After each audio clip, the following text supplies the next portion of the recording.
चलिए, तो हम लोग करंट इलेक्ट्रिसिटी पढ़ रहे थे। करंट इलेक्ट्रिसिटी में इलेक्ट्रिक करंट के बारे में और करंट डेंसिटी के बारे में पढ़े हैं, है ना। आज हम लोग स्टार्ट करेंगे ड्रिफ्ट वेलोसिटी।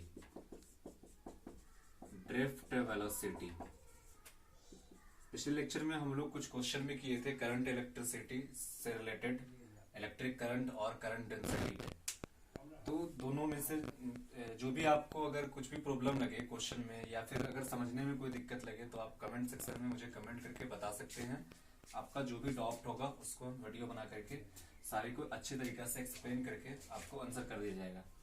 तो आज का जो टॉपिक है वो ड्रिफ्ट वेलोसिटी है ना। इसको हिंदी में कहते हैं अपवाह वेग। अपवाह वेग, ड्रिफ्ट वेलोसिटी। तो ड्रिफ्ट वेलोसिटी को समझने से पहले हम सबसे पहले कंडक्टर के बारे में समझेंगे, है ना, कि कंडक्टर होता क्या है।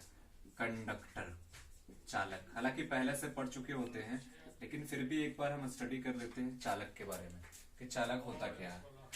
तो कंडक्टर की बात अगर करें तो कंडक्टर हम ऐसे सॉलिड को कहते हैं, कंडक्टर हम ऐसे सॉलिड को कहेंगे जिसमें फ्री इलेक्ट्रॉन चार्ज कैरियर जो है बहुत ज्यादा हो। ठीक है, फ्री इलेक्ट्रॉन जिसमें बहुत ज्यादा होती है उसको हम कंडक्टर कहते हैं। जैसे इस तरह से कोई भी कंडक्टर हो तो उसमें सबसे ज्यादा जो होते हैं फ्री इलेक्ट्रॉन होते हैं। ठीक है, इस तरह से फ्री इलेक्ट्रॉन बहुत ज्यादा होते हैं। तो जिसमें इलेक्ट्रॉन की संख्या, फ्री इलेक्ट्रॉन यानी वैलेंस इलेक्ट्रॉन जो होती है वो फ्री इलेक्ट्रॉन की संख्या जिसमें ज्यादा होगा उसको हम क्या कहेंगे, कंडक्टर कहेंगे, है ना।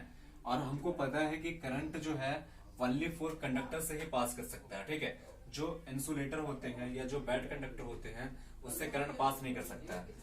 तो कंडक्टर से हम लोग करंट पास करवा सकते हैं। और ड्रिफ्ट वेलोसिटी की चर्चा करते हैं कंडक्टर को लेकर के। चलिए, यहां तक के समझने में कोई दिक्कत?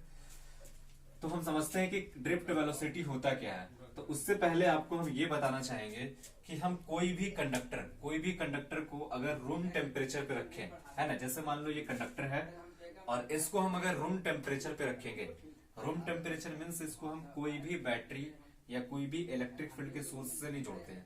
ऐसे ही हम एक कंडक्टर लिए, जैसे मान लो कि कुछ देर के लिए ये कंडक्टर होता है। ठीक है, अभी ये इंसुलेटर है, प्लास्टिक है, लेकिन सपोज ये कंडक्टर होता है, एक रॉड होता और ये कंडक्टर को ला करके हम इस रूम टेम्परेचर पे लाके रख देते हैं। तो जैसे ही हम रूम टेम्परेचर पे लाके रखेंगे या कहीं पर भी ले जाकर के रखें तो इसके अंदर जो फ्री इलेक्ट्रॉन है, जो चार्ज कैरियर होते हैं, वो चार्ज कैरियर रेस्ट में ना होकर के मोशन में होते हैं। यानी कि कोई भी कंडक्टर हो उसके अंदर जो फ्री इलेक्ट्रॉन होंगे वो रेस्ट में नहीं होकर के कैसा होता है, मोशन में होता है ना। यानी रैंडमली मोशन करते हैं। वो किस तरह से वो मोशन करते हैं, तो उसका मोशन जो है इस तरह से लगभग जैसे मर्जी वो ऐसे करके वो मोशन में रहता है ना। और उसका जो नेट डिस्प्लेसमेंट होता है वो डिस्प्लेसमेंट 0 होता है। यानी कि अगर इस कंडक्टर की बात करें तो इसमें जितने सारे इलेक्ट्रॉन हैं, बहुत ज्यादा इलेक्ट्रॉन होते हैं। ठीक है, और ये इलेक्ट्रॉन सारे के सारे इलेक्ट्रॉन जो है वो मोशन में होते हैं। और उसका मोशन कुछ इस तरह से होता है, इसको हम लोग कहते हैं जिग जैग अवस्था, है ना। यानी जिग जैग स्टेट में होते हैं, जिसको जैसे मर्जी वो इस तरह से जा रहा है। ऐसे भी हम लोग एग्जांपल समझ सकते हैं, जैसे कि मान लो ये एक रूम है ना, और इसमें सपोज 50 बच्चे बैठ सकते हैं और हम 50 के जगह पे क्या किए, 100 बच्चे को और ला करके रख दिए। बैठने की जगह सिर्फ 50 है लेकिन हम 100 को और ला करके रख दिए। तो जैसे 100 को और ला करके रखेंगे, इसमें तो टोटल हो गया 150 बच्चे, है ना। और सबको बोल दिए कि तुम लोग चलना शुरू कर दो, है ना, एक दूसरे से धक्का लगाना शुरू कर दो। तो जब वो एक दूसरे से धक्का लगाएगा तो वो क्या करेगा, मूव करना शुरू करेगा। कुछ इधर जाएगा, कुछ उधर जाएगा, कुछ इधर जाएगा, फिर वापस वो जहां से स्टार्ट किया वहीं पर आ जाएगा। तो उसी तरीके से इलेक्ट्रॉन होता है। ठीक है, कंडक्टर में स्टार्ट मान लो सपोज ए से किया तो जिधर मर्जी उधर घूमते घामते फिर से वो ए पर ही आकर के पहुंच जाता है। जब ऐसे कोई कंडक्टर जिसको हम इलेक्ट्रिक फील्ड से नहीं जोड़ते, विदाउट इलेक्ट्रिक फील्ड से जोड़े हुए वो कंडक्टर में जो इलेक्ट्रॉन है उसका जो मोशन का बिहेवियर है वो कुछ इस तरह से होता है ना। यानी कि उसका जो नेट डिस्प्लेसमेंट है, नेट डिस्प्लेसमेंट जो होता है वो होता है 0। नेट डिस्प्लेसमेंट क्या होता है, 0। जब कोई कंडक्टर को हम इलेक्ट्रिक फील्ड से नहीं जोड़ते हैं तो उसका डिस्प्लेसमेंट क्या होता है, 0 होता है। लेकिन जब उसको इलेक्ट्रिक फील्ड से जोड़ देते हैं तो उसी कंडक्टर में जो इलेक्ट्रॉन्स है वो इलेक्ट्रॉन्स अब फील्ड के कारण, इलेक्ट्रिक फील्ड के कारण उस इलेक्ट्रॉन पे कुछ ना कुछ फोर्स काम करता है, जिसके कारण उसका जो मोशन होता है वो कुछ इस तरह से मोशन होता है, ठीक है। ऐसे करके वो यहीं पर आकर के रुक जाते हैं, यहां से स्टार्ट करते हैं और यहां पे आकर के रुक जाते हैं। तो अब इसके बीच कुछ ना कुछ डिस्प्लेसमेंट हो गया, ठीक है। यानी कि ये पॉइंट से स्टार्ट किया और ये पॉइंट पर आकर के रुक गया। अब ही भी उसका मोशन जो है वो रैंडमली है, ठीक है, जिग जैग है, यानी जिधर मर्जी उधर घूम रहा है, इधर इधर इधर जैसे मर्जी वैसे। लेकिन अब जो है जब हम इलेक्ट्रिक फील्ड से जोड़ देते हैं ना, विथ इलेक्ट्रिक फील्ड जब रहेगा तो उसका मोशन कुछ इस तरह से होता है, ठीक है। और विदाउट इलेक्ट्रिक फील्ड जो होता है उसका मोशन कुछ इस तरह से होता है कि उसमें डिस्प्लेसमेंट जो है, नेट डिस्प्लेसमेंट जो है वो 0 होता है। लेकिन जब इलेक्ट्रिक फील्ड से हम किसी कंडक्टर को लाके जोड़ते हैं तो उसमें कुछ ना कुछ डिस्प्लेसमेंट होता है। इलेक्ट्रिक फील्ड से जब जोड़ते हैं तो इलेक्ट्रॉन का जो मोशन का है वो कुछ इस तरह से हमको देखने को मिलता है। इस तरह से स्टार्ट किया और एंडिंग यहाँ पर आकर के करता है, तो यहाँ पे कुछ ना कुछ डिस्प्लेसमेंट हो गया है ना। अब अगर हम बात करें स्पीड की, कि जो इलेक्ट्रॉन है कंडक्टर में उसकी स्पीड क्या होगी, तो इस अवस्था में, इस केस में अगर देखेंगे तो स्पीड जो होगा वो बहुत बहुत बहुत बड़ा होगा वेलोसिटी से, है ना। और वेलोसिटी से बहुत बड़ा होता है, लगभग इलेक्ट्रॉन की जो स्पीड होती है किसी कंडक्टर में वो लगभग 10⁻³ या फिर 10⁻⁴ होता है। जबकि वेलोसिटी जो उसकी होती है वो लगभग -2 या फिर -3 में होता है, ठीक है। यानी कि आप देख सकते हैं कि स्पीड कितना बड़ा है, 10⁻³ और यहाँ पे मीटर पर सेकेंड की बात कर रहे हैं हम, और वेलोसिटी की बात अगर करें तो 10⁻⁻ में है ना, कि वेलोसिटी बहुत ही छोटा होता है क्योंकि डिस्प्लेसमेंट क्या है, बहुत छोटा है। अब यहाँ पे जब डिस्प्लेसमेंट हो रहा है, जब डिस्प्लेसमेंट यहाँ पे हो रही है, वेलोसिटी यहाँ पे हमको दिख रहा है, डिस्प्लेसमेंट हो रहा है क्योंकि यहाँ पे नेट डिस्प्लेसमेंट हमको दिखा, ठीक है।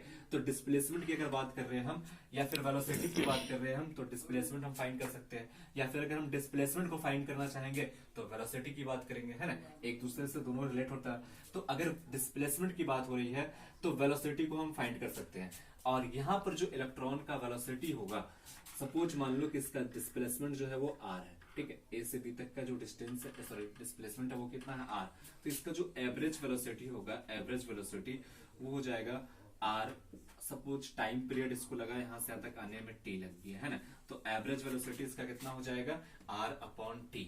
r क्या है यहाँ पे डिस्प्लेसमेंट, t क्या है यहाँ पे टाइम पीरियड, और यही r/t जो है वो एवरेज वेलोसिटी कहलाता है जब हम किसी कंडक्टर को इलेक्ट्रिक फील्ड से जोड़ देते हैं। जब किसी कंडक्टर को इलेक्ट्रिक फील्ड से जोड़ देते हैं तो जो एवरेज वेलोसिटी होता है वो r/t होता है, और इसी एवरेज वेलोसिटी को हम कहते हैं ड्रिफ्ट वेलोसिटी।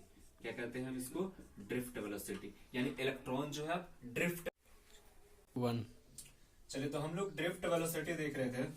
ड्रिफ्ट वेलोसिटी यानी कि एवरेज वेलोसिटी, जब इलेक्ट्रॉन को हम, जब कंडक्टर को हम किसी इलेक्ट्रिक फील्ड से जोड़ देते हैं तो असलियत में जो इलेक्ट्रॉन का जो भी वेलोसिटी आता है, जो भी एवरेज वेलोसिटी आएगा, जैसे कि अभी हम देखे एवरेज वेलोसिटी r/t आया, इसी को हम क्या कहते हैं, ड्रिफ्ट वेलोसिटी कहते हैं, ठीक है।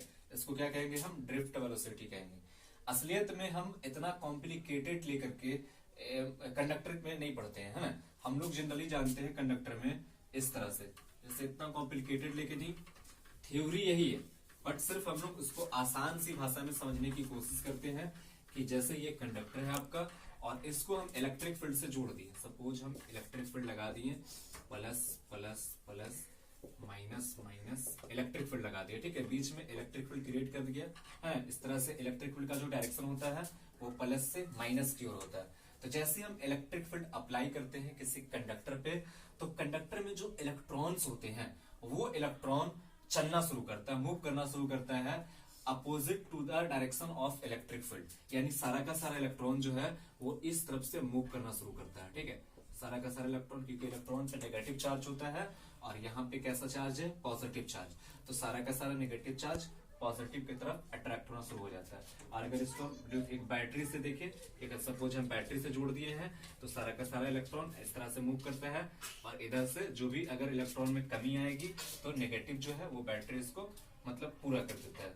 और इस तरह से साइकिल बना करके ये कंडक्टर में इलेक्ट्रॉन मूव करता है, और जिस वेलोसिटी से ये मूव करता है उसी को हम क्या कहते हैं, ड्रिफ्ट वेलोसिटी कहते हैं। ठीक है, तो किसी भी कंडक्टर को जब हम इलेक्ट्रिक फील्ड से जोड़ते हैं तो इलेक्ट्रिक फील्ड में जो फ्री इलेक्ट्रॉन होते हैं वो इलेक्ट्रॉन किसी न किसी निश्चित वेलोसिटी से मूव करना शुरू करता है। ठीक है, गति करना शुरू करता है, और जिस वेलोसिटी से वो मूव करता है उसी वेलोसिटी को हम क्या कहेंगे, ड्रिफ्ट वेलोसिटी कहेंगे। तो हिंदी वाले जो भी स्टूडेंट हैं वो इस तरह से डिफाइन कर सकते हैं कि यदि किसी चालक को विद्युतीय क्षेत्र से जोड़ दिया जाता है, यदि किसी चालक को विद्युतीय क्षेत्र से जोड़ दिया जाता है तो चालक में उपस्थित मुक्त इलेक्ट्रॉन निश्चित वेग से किसी निश्चित दिशा में गति करने लगते हैं। निश्चित वेग से किसी निश्चित दिशा में गति करने लगते हैं, अतः इसी वेग को अपवाह वेग कहा जाता है। इसी वेग को अपवाह वेग कहा जाता है। और भी हम डिफाइन इसको हम कर देते हैं इंग्लिश में। चलिए, तो हम ड्रिफ्ट वेलोसिटी को डिफाइन किए हैं, अभी हम हिंदी में डिफाइन कर चुके थे, और जो इंग्लिश वाले स्टूडेंट्स हैं वो इस तरह से डेफिनेशन को लिख सकते हैं, है ना। हम इसमें कुछ इंक्लूड भी कर दिए हैं थोड़ा डिटेल्स में, है ना। ऐसा नहीं हो कि लॉन्ग है तो नहीं लिखेंगे, आप नोट डाउन करते रहिए, ऑटोमेटिकली आपको सिर्फ कंसेप्ट को समझना है ना। डेफिनेशन को रटना नहीं है, कंसेप्ट को समझना है। आप अगर समझ जाओगे तो खुद ब खुद डिफाइन कर सकते हैं इस चीज को, है ना। तो जैसा कि हम एक बार बोल देते हैं कि when electric field is applied across a conductor the free electrons experience a force in the direction opposite to the field, है ना। जब हम किसी कंडक्टर में इलेक्ट्रिक फील्ड को अप्लाई करते हैं तो कंडक्टर में जो फ्री इलेक्ट्रॉन्स होते हैं वो एक फोर्स को एक्सपीरियंस करता है, और जो फोर्स एक्सपीरियंस करता है उसकी direction opposite to the field होती है। ठीक है, यानी कि फील्ड के अपोजिट होता है। ड्यू टू दिस फोर्स, इस फोर्स के कारण they start drifting in the direction of force, है ना। ये जो फोर्स लगता है इसके कारण इलेक्ट्रॉन जो है वो ड्रिफ्ट करने लगते हैं फोर्स की डायरेक्शन में, और the velocity of this drift is called drift velocity. और जिस वेलोसिटी से ये ड्रिफ्ट करते हैं, चलते हैं, उसको हम क्या कहेंगे, ड्रिफ्ट वेलोसिटी कहेंगे, है ना। तो इस तरह से ड्रिफ्ट वेलोसिटी का डेफिनेशन है, आप इसे नोट डाउन कर सकते हैं। और ड्रिफ्ट वेलोसिटी को हम डिनोट करते हैं वीडी से। किससे डिनोट करते हैं इसको, वीडी से लिखते हैं, है ना, वीडी। अभी जैसे हम एग्जांपल के लिए लिए थे कि मान लो कुछ डिस्प्लेसमेंट आर हो, है ना, टाइम पीरियड टी हो, तो VD is equal to R upon T, है ना, VD is equal to R upon T. और जैसा कि वेलोसिटी का जो यूनिट होता है इसका भी यूनिट वही होगा, वेलोसिटी का यूनिट होता है मीटर पर सेकंड, तो इसका भी यूनिट होगा मीटर पर सेकंड। डायमेंशन की अगर हम बात कर ले तो डायमेंशन इसका भी सेम वही होगा, मीटर के लिए होता है एल और सेकंड के लिए होता है टी, तो इसका भी हो जाएगा एल टी माइनस 1। डायमेंशन भी सेम होगा और इसका यूनिट भी सेम होगा। जस्ट लाइक एक तरह का वेलोसिटी है, जब हम कंडक्टर को इलेक्ट्रिक फील्ड से जोड़ देते हैं तो कंडक्टर में जो भी इलेक्ट्रॉन्स है वो जिस वेलोसिटी से मूव करते हैं उसी वेलोसिटी को हम क्या कहेंगे, ड्रिफ्ट वेलोसिटी कहेंगे। तो आप इससे अच्छी तरीके से नोट डाउन कर लीजिए।